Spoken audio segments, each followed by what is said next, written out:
Bapa Sorgawi, di dalam nama Tuhan Yesus, terima kasih Tuhan Yesus akan hari ini. Kalau kami ada sebagaimana kami ada saat ini, itu adalah kasih dan anugerah-Mu belaka.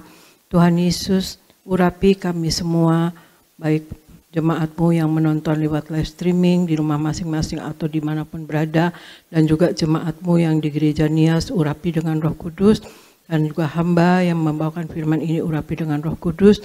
Engkau yang lebih dahulu Tuhan Yesus bekerja, Roh Kudus, Engkau yang lebih dahulu berbicara dan menjamah hati kami semua. Biarlah pemberitaan firman ini akan menyembuhkan, akan membangun iman, dan akan terjadi mujizat, terjadi kuasa pada diri kami semua masing-masing. Terima kasih Tuhan Yesus. Dalam nama Tuhan Yesus kami akan mulai firman ini. Amin. Shalom saudara sekalian. Tuhan Yesus memberkati. Ya, kita harus hati-hati lagi ya saudara sekalian, karena COVID masih tinggi angkanya, dan pakai masker double saudara sekalian. Jaga kesehatan. Kalau tidak perlu keluar-keluar, ya tidak keluar, ya hanya ke gereja, ya puji Tuhan. Lebih baik kita menjaga diri, karena di berbagai negara juga meningkat COVID-nya saudara sekalian. Dan hari ini saya akan membawakan firman yang mana kita untuk banyak mengisi waktu bersama Tuhan Yesus tentunya ya. Yang mana kita lihat dari orang dewasa, dari orang tua, dewasa muda, pemuda, pemudi, sampai anak-anak kecil. Kalau kita lihat asik dengan alat-alat seperti handphone atau iPad atau apapun, yang mana berbagai macam yang ada di dalam alat-alat tersebut, saudara sekalian, menarik perhatian sehingga menyita waktu mereka semua, baik kita semua, baik saya juga saudara sekalian. Tetapi kita harus punya kesadaran saudara sekalian bahwa kita melihat aplikasi yang ada di handphone itu, kita lihat kita asik, memang itu hiburan dan juga mendapatkan pengetahuan. Dan juga itu teknologi ya saudara sekalian, kita mendapat pelajaran juga, oke. Tetapi juga kita jangan lupakan bahwa waktu kita jangan tersita dengan hal itu. Yang mana kita harus mengadakan waktu, bahkan banyak mengisi waktu untuk Tuhan Yesus saudara sekalian. Karena itu berguna bagi diri kita sendiri. Ya saudara sekalian, jadi saya lihat anak-anak kecil yang masih kecil, 8 tahun ke bawah saja sudah asik sekali dengan handphone, sambil tidur-tiduran, itu merusak mata ya saudara sekalian. Hendaknya para orang tua juga memberikan disiplin kepada anak-anaknya untuk tidak membiasakan diri seperti itu.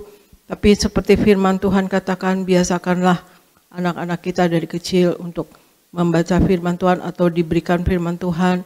Waktu berjalan, waktu berdiri, waktu duduk, waktu apapun firman Tuhan katakan begitu. Jadi teknologi sekarang ini sungguh maju memang, bagus memang, puji Tuhan. Tetapi akibatnya arah kita hanya kepada yang ada di dunia ini saudara sekalian. Saya juga menyadari itu, kadang-kadang kalau saya asik melihat satu aplikasi di dalam handphone, saya lihat terus gitu. Jadi baru saya sadar, kok lama juga ya gitu. Padahal lebih baik kita berdoa, lebih baik kita mungkin baca firman, lebih baik kita berkomunikasi dengan Tuhan. Manfaatnya lebih banyak dibanding kita melihat, membuang waktu untuk hal yang ada di handphone itu saudara. Nah mari kita akan mulai membahas bagaimana kita banyak mengisi waktu bersama Tuhan, apa yang akan kita dapatkan ya saudara sekalian. Memang kita melihat hal-hal atau sibuk dengan yang ada di dunia ini, kita mendapatkan apa yang kita mau di dunia ini saudara sekalian. Tetapi kalau kita banyak mengisi waktu dengan Tuhan, apa yang kita akan dapatkan? Coba kita akan membaca di Mazmur 84 ayat 11. Aristo tolong bacakan. Mazmur 84 ayat 11. Mazmur 84 ayat 11. Sebab lebih baik 1 hari di pelataran-Mu daripada 1000 hari di tempat lain. Lebih baik berdiri di ambang pintu rumah Allahku daripada diam di kemah-kemah orang fasik. Demikian firman Tuhan. Mazmur 84 ayat 11. Sebab lebih baik 1 hari di pelataranmu daripada 1000 hari di tempat lain. Lebih baik berdiri di ambang pintu rumah Allahku daripada diam di kemah-kemah orang fasik. Saudara sekalian, yang akan kita dapatkan saudara sekalian, kalau kita banyak mengisi waktu bersama Tuhan saudara sekalian, kalau kita mau menyadari ya saudara, Tuhan Yesus sewaktu sebagai manusia di dunia ini adalah satu pribadi yang sangat menyenangkan yang pernah hidup di dunia ini. Tuhan Yesus atau Yesus itu mengadakan mujizat, mengajar, menyembuhkan, menolong orang lain saudara sekalian. Betapa kalau ada orang yang seperti itu sampai sekarang, pasti itu orang yang paling sangat menyenangkan saudara sekalian. Jadi itu waktu Yesus ada di muka bumi itu membawa sukacita bagi orang-orang yang melihat Yesus yang berjalan, mengajar, dan mengadakan mujizat. Jadi apa yang akan kita dapatkan kalau kita mengisi waktu banyak dengan Tuhan Yesus saudara sekalian, yaitu kita akan mendapatkan sukacita saudara sekalian. Ketika kita menghasilkan waktu atau menghabiskan waktu ya saudara sekalian bersama Tuhan, kita akan menjadi seperti Yesus saudara sekalian. Dan hasilnya kita akan mengalami sukacita.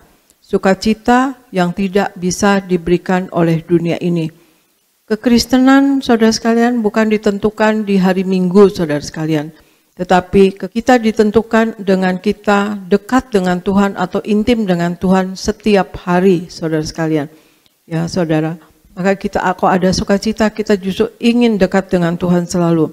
Sukacita yang diberikan oleh Tuhan Yesus itu beda dengan sukacita yang ada di dunia ini saudara. Sungguh beda saudara sekalian. Yang mana kita kalau ada sukacita di dalam hati kita, ya karena kerajaan Allah terdiri dari 3. Kerajaan Allah, damai, sejahtera, sukacita, dan kebenaran. Yang mana kalau kita ada sukacita dan kita menghabiskan waktu dengan Tuhan, saudara sekalian, itu tidak terbayarkan dengan apapun. Kita akan bahagia saudara sekalian ya.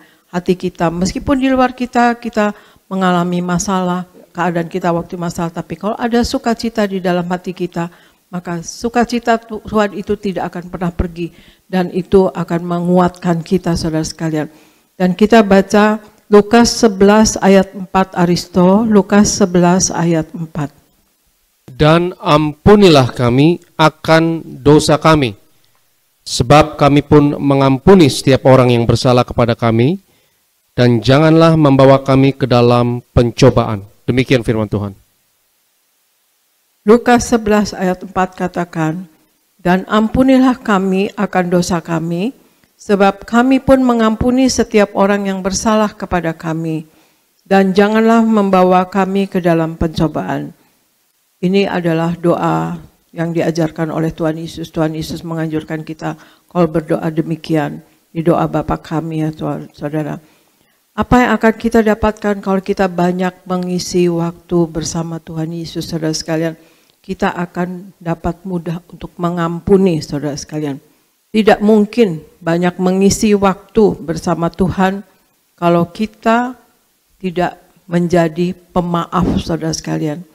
Tidak mungkin kalau kita banyak mengisi waktu bersama Tuhan, kita akan mudah mengampuni, saudara sekalian. Karena kita telah banyak mendapat pengampunan dari Tuhan, otomatis kita juga akan mengampuni saudara sekalian orang yang bersalah kepada kita. Dan kita telah diampuni banyak saudara sekalian. Dan Tuhan akan memampukan kita untuk kita mengampuni kalau kita banyak mengisi waktu dengan Tuhan. Karena dalam kehidupan sehari-hari kita nggak tahu ketemu dengan siapa. Tetap saja ada saja yang apalagi orang yang kerja misalnya ya dengan begitu banyak teman-teman karyawan, ada saja nanti yang akan menyinggung kita mungkin, atau ya punya kepribadian yang beda yang jadi menyakiti hati kita mungkin gitu. Jadi kita akan dapat memaafkan dan kita bahkan dapat memaafkan banyak, saudara sekalian ya. Kalau kita banyak dekat dengan Tuhan, saudara sekalian. Kita baca di Efesus 4 ayat 2, Aristo, Efesus 4 ayat 2. Efesus pasalnya yang keempat ayat 2. Hendaklah kamu selalu rendah hati, lemah lembut, dan sabar. Tunjukkanlah kasihmu dalam hal saling membantu. Demikian firman Tuhan. Efesus 4 ayat 2. Hendaklah kamu selalu rendah hati, lemah lembut dan sabar. Tunjukkanlah kasihmu dalam hal saling membantu. Sekali lagi saya ulangi ya. Hendaklah kamu selalu rendah hati, lemah lembut dan sabar. Tunjukkanlah kasihmu dalam hal saling membantu. Nah, ini Tuhan Yesus yang pernah katakan, belajarlah kepadaku, karena aku lemah lembut dan rendah hati. Itu Tuhan Yesus yang katakan, saudara sekalian ya, belajarlah kepadaku. Jadi kalau kita banyak mengisi waktu bersama Tuhan, kita akan dapat apa yang ketiga, itu kita akan terbiasa dapat menguasai diri. Kalau memaafkan itu, saudara sekalian, itu adalah satu hal ya, saudara sekalian. Tetapi kalau kita dapat menahan diri, itu suatu hal yang lain. Jadi kita akan, kalau kita banyak mengisi waktu dengan Tuhan, maka kita akan dapat memaafkan seperti tadi yang saya katakan, atau mengampuni, dan kemudian kita dapat menahan diri, artinya dapat menguasai diri, saudara sekalian. Kenapa kita bisa begitu? Karena kita akan dengan sendirinya akan meneladani Tuhan Yesus dan belajar dari Tuhan, menjadi sepenuhnya seperti Tuhan Yesus katakan, belajarlah kepadaku, aku lemah lembut dan rendah hati. Maka itu kita akan lemah lembut, rendah hati, sabar, dan kasih kepada orang-orang lain. Misalnya ya saudara sekalian, ada masalah dengan keluarga atau kepribadian salah satu keluarga atau komunitas, mungkin di kantor ataupun di mana gitu. Kadang-kadang ada orang yang punya kepribadian yang susah ya agak lain lah gitu ya saudara sekalian, yang menyinggung kita. Nah, kalau kita sering ketemu, otomatis kita kesal ya saudara sekalian. Nah, disitulah kita, kalau kita banyak mengisi waktu dengan Tuhan, kita banyak menghabiskan waktu dengan Tuhan, kita banyak berdoa melekat dengan Tuhan, kita dapat menguasai diri. Apapun yang akan orang itu perbuat, kita akan tidak pikirkan ya saudara sekalian, kita dapat menguasai diri saudara sekalian. Kita akan terbiasa dengan penguasaan diri, kita akan dapat mengampuni. Itu membebaskan kita saudara sekalian dari kita tertawan oleh sakit hati, kepahitan, kemarahan saudara sekalian. Jadi kita kalau dapat menguasai diri, kita bebas dari tertawan dengan sakit hati dan kepahitan saudara sekalian. Kita akan baca lagi Lukas 16 ayat 10 sampai 15, Aristo. Barang siapa setia dalam perkara-perkara kecil, ia setia juga dalam perkara-perkara besar. Dan barang siapa tidak benar dalam perkara-perkara kecil, ia tidak benar juga dalam perkara-perkara besar. Jadi jikalau kamu tidak setia dalam hal mamon yang tidak jujur, siapakah yang akan mempercayakan kepadamu harta yang sesungguhnya? Dan jikalau kamu tidak setia dalam harta orang lain, siapakah yang akan menyerahkan hartamu sendiri kepadamu? Seorang hamba tidak dapat mengabdi kepada dua tuan, karena jika demikian ia akan membenci yang seorang dan mengasihi yang lain, atau ia akan setia kepada yang seorang dan tidak mengindahkan yang lain. Kamu tidak dapat mengabdi kepada Allah dan kepada Mamon. Semuanya itu didengar oleh orang-orang Farisi, hamba-hamba uang itu, dan mereka mencemoohkan dia. Lalu ia berkata kepada mereka, kamu membenarkan diri di hadapan orang, tetapi Allah mengetahui hatimu. Sebab apa yang dikagumi manusia dibenci oleh Allah. Demikian firman Tuhan. Lukas 16 ayat 10 sampai 15 mengatakan, barang siapa setia dalam perkara-perkara kecil, ia setia juga dalam perkara-perkara besar. Dan barang siapa tidak benar dalam perkara-perkara kecil, ia tidak benar juga dalam perkara-perkara besar. Jadi jikalau kamu tidak setia dalam hal mamon yang tidak jujur, siapakah yang akan mempercayakan kepadamu harta yang sesungguhnya? Dan jikalau kamu tidak setia dalam harta orang lain, siapakah yang akan menyerahkan hartamu sendiri kepadamu? Seorang hamba tidak dapat mengabdi kepada dua tuan, karena jika demikian ia akan membenci yang seorang dan mengasihi yang lain, atau ia akan setia kepada seorang dan tidak mengindahkan yang lain. Kamu tidak dapat mengabdi kepada Allah dan kepada Mamon. Semua itu didengar oleh orang-orang Farisi, hamba-hamba uang itu, dan mereka mencemoohkan dia. Lalu ia berkata kepada mereka, kamu membenarkan diri di hadapan orang, tetapi Allah mengetahui isi hatimu. Sebab apa yang dikagumi manusia dibenci oleh Allah. Di sini saya garis bawahi kata-kata dari ayat ini. Tuhan Yesus mengatakan bahwa kamu tidak dapat mengabdi kepada Allah dan kepada Mamon. Kamu tidak dapat mengabdi kepada Allah dan kepada Mamon. Dan kemudian sebab apa yang dikagumi manusia dibenci oleh Allah, saudara.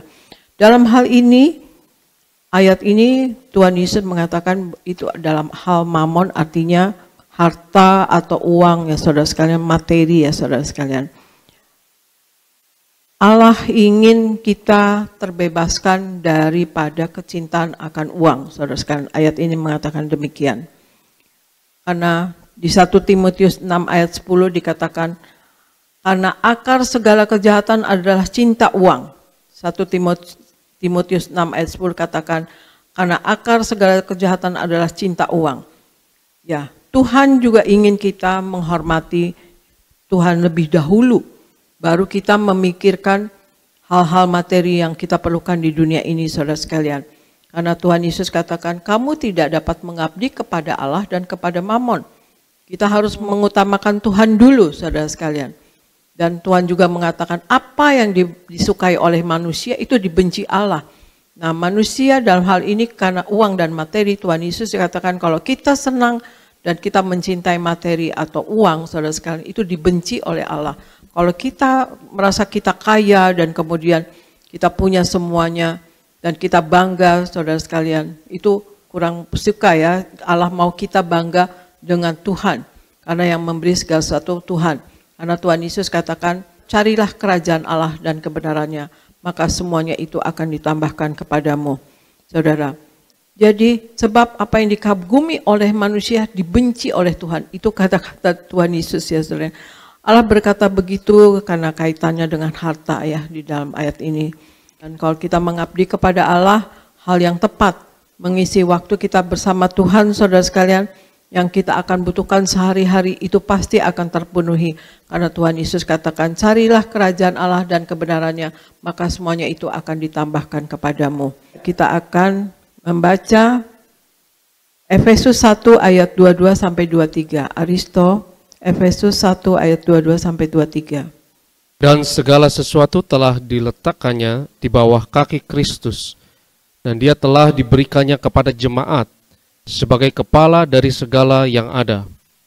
Jemaat yang adalah tubuhnya, yaitu kepenuhan dia yang memenuhi semua dan segala sesuatu. Demikian firman Tuhan. Efesus 1 ayat 22 sampai 23. Dan segala sesuatu telah diletakkannya di bawah kaki Kristus, dan dia telah diberikannya kepada jemaat sebagai kepala dari segala yang ada. Jemaat yang adalah tubuhnya, yaitu kepenuhan dia yang memenuhi semua dan segala sesuatu. Jemaat yang adalah tubuhnya, yaitu kepenuhan dia yang memenuhi semua dan segala sesuatu. Di ayat Efesus 1 ayat 22 sampai 23 ini berbicara mengenai gereja ya saudara sekalian, atau komunitas, atau kita sebagai tubuh Yesus, ya artinya jemaat saudara sekalian, dan Yesus kepala gereja saudara sekalian. Ya, apa yang akan kita dapatkan kalau kita dapat mengisi waktu dan banyak mengisi waktu bersama Tuhan?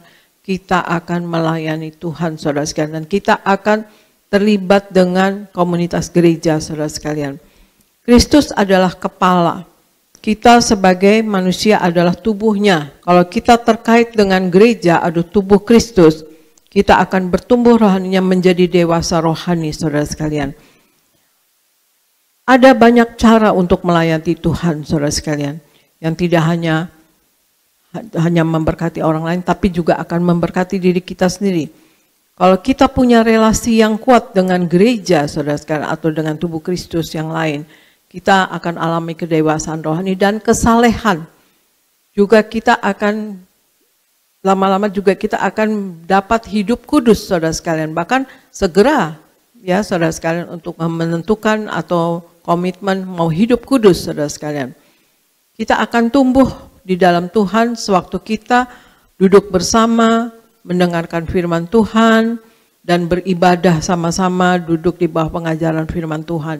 Kita akan tumbuh, saudara sekalian, di dalam Tuhan. Saudara, komunitas gereja itu diperlukan karena kita bersama-sama seperti di Mazmur Daud dikatakan bahwa aku memuji-muji Allah di dalam jemaat yang besar, saudara sekalian itu. Nah, karena kita bersama-sama itu akan lebih menguatkan iman kita. Ya, kita bersyukur saudara-saudara sekalian ini kumpul di gereja. Puji Tuhan, karena itu memang kita sebagai tubuh Kristus, saudara sekalian, sebagai tubuhnya Kristus, kita sebagai jemaat, kita mau memuliakan Allah bersama-sama, dan kita akan mengalami kedewasaan rohani dan juga kesalehan, saudara sekalian, bahkan juga kekudusan. Aristo bacakan 1 Petrus 4 ayat 8 sampai 11a. 1 Petrus 4 ayat 8 sampai 11a. Tetapi yang terutama, kasihilah sungguh-sungguh seorang akan yang lain, sebab kasih menutupi banyak sekali dosa. Berilah tumpangan seorang akan yang lain, dengan tidak bersungut-sungut. Layanilah seorang akan yang lain, sesuai dengan karunia yang telah diperoleh tiap-tiap orang, sebagai pengurus yang baik dari kasih karunia Allah. Jika ada orang yang berbicara, baiklah ia berbicara sebagai orang yang menyampaikan firman Allah. Jika ada orang yang melayani, baiklah ia melakukannya dengan kekuatan yang dianugerahkan Allah. Demikian firman Tuhan. 1 Petrus 4 ayat 8 sampai 11a dikatakan, tetapi yang terutama, kasihilah sungguh-sungguh seorang akan yang lain, sebab kasih menutupi banyak sekali dosa. Berilah tumpangan seorang akan yang lain dengan tidak bersungut-sungut. Layanilah seorang akan yang lain sesuai dengan karunia yang telah diperoleh tiap-tiap orang sebagai pengurus yang baik dari kasih karunia Allah. Jika ada orang yang berbicara, baiklah ia berbicara sebagai orang yang menyampaikan firman Allah. Jika ada orang yang melayani, baiklah ia melakukannya dengan kekuatan yang dianugerahkan Allah. Nah, kalau kita tadi di ayat yang bagian terakhir, kalau kita banyak menghabiskan waktu dan mengisi waktu banyak dengan Tuhan, maka kita akan melayani Tuhan, dan ayat ini menguatkan sekali bahwa kita melayani dengan kekuatan yang dianugerahkan Allah, saudara sekalian. Ada banyak memang cara untuk melayani, saudara sekalian, dengan bisa melayani secara bersama-sama, bisa juga melayani secara pribadi. Dan juga itu akan memberkati orang lain dan memberkati diri kita sendiri otomatis, ya saudara sekalian. Kita akan terpanggil untuk melayani melalui profesi kita. Sebagai apapun kita dapat melayani. Kita dapat memberitakan kabar baik, kita dapat memberitakan firman Tuhan, kita dapat mendoakan orang sakit, dan kita dapat menjadi pemenang jiwa bagi kerajaan sorga, saudara sekalian. Jadi ketika kita terlibat, ya saudara sekalian, dengan pelayanan atau melayani secara pribadi, anugerah Allah akan dinyatakan melalui karunia-karunia yang telah Yesus berikan dengan murah hatinya kepada kita. Ini dikatakan bahwa baiklah ia melakukannya dengan kekuatan yang dianugerahkan Allah. Jadi kekuatan yang dianugerahkan Allah itu artinya karunia-karunia. Nanti kita akan muncul kalau kita banyak sering ke gereja atau berkomunitas dengan tubuh Kristus, saudara sekalian, banyak mengisi waktu dengan Tuhan. Kita akan keluar nanti karunia yang akan diberikan, artinya kebisaan ya, yang akan diberikan oleh Allah kepada kita. Karena itu anugerah, saudara sekalian, dan Allah, Tuhan Yesus itu akan murah hati memberikan karunia kepada kita, saudara sekalian. Dan karunia orang beda-beda, saudara sekalian. Seperti saya saksikan, ya saudara sekalian, Ya, Pak Pariaji saudara sekalian itu mempunyai karunia karena beliau banyak mengisi waktu dengan Tuhan. Banyak sekali, sering sekali berdoa, sering duduk, diam dengan Tuhan, saudara sekalian. Merenung, banyak sekali karunia-karunia yang beliau dapatkan. Saya saksikan saudara sekalian, waktu kami baru bertobat, kami memang banyak mengikuti konvensi-konvensi atau acara-acara rohani baik di dalam maupun di luar negeri, saudara sekalian. Satu saat kami pergi ke satu negara, saya nggak enak nyebut namanya ya saudara sekalian, tapi yang bisa juga mengerti bahasa kita ya saudara. Jadi Pak Pariaji memang sesudah bertobat itu berapi-api saudara sekalian, menggebu-gebu dan tidak takut saudara sekalian untuk memberitakan Injil, untuk menanyakan kepada orang yang baru dikenalnya atau yang baru ditemuinya, kamu yakin nggak kalau kamu pulang atau meninggal, kamu masuk mana? Masuk surga atau neraka? Ya orang semua kaget ya kalau ditanya gitu. Nah dia baru eling ya, orang baru sadar ya, oh iya ya gitu. Nah itu Pak Pariaji saudara sekalian. Tapi itu karena dia ada karunia, jadi nggak ada yang marah saudara sekalian. Karena itu karunia itu anugerah juga dari Tuhan ya saudara sekalian. Yang Allah murah hati memberikannya kepada kita karunia-karunia. Dan satu saat kami makan sebuah restoran di negara tersebut. Waktu doa makan dan itu banyak orang ya saudara sekalian, banyak orang berdoa makan. Saya dengan Pak Pariaji berdua. Tapi saya tidak sangka sama sekali kalau Pak Pariaji berdoanya keras-keras saudara sekalian. Waduh, saya lemes gitu. Ya orang pada nengok lah ya. Nah tapi doa makannya bukan doa makan saudara sekalian, tapi menginjil. Menginjil artinya ya bahwa kita harus bertanya Allah yang benar, kita harus mencari Allah yang benar, dan kemudian kita harus betul-betul mencari dan kemudian juga betul-betul mengakui Allah yang benar yang mana gitu. Jadi dan Pak Pariaji bilang bahwa Yesus Kristus Tuhan Allah yang benar saudara sekalian, yang punya sorga. Ya kita harus tahu kita akan masuk sorga. Nah, Bapak bilang begitu. Jadi semua orang nengok saudara sekalian karena mengerti bahasa kita ya saudara sekalian.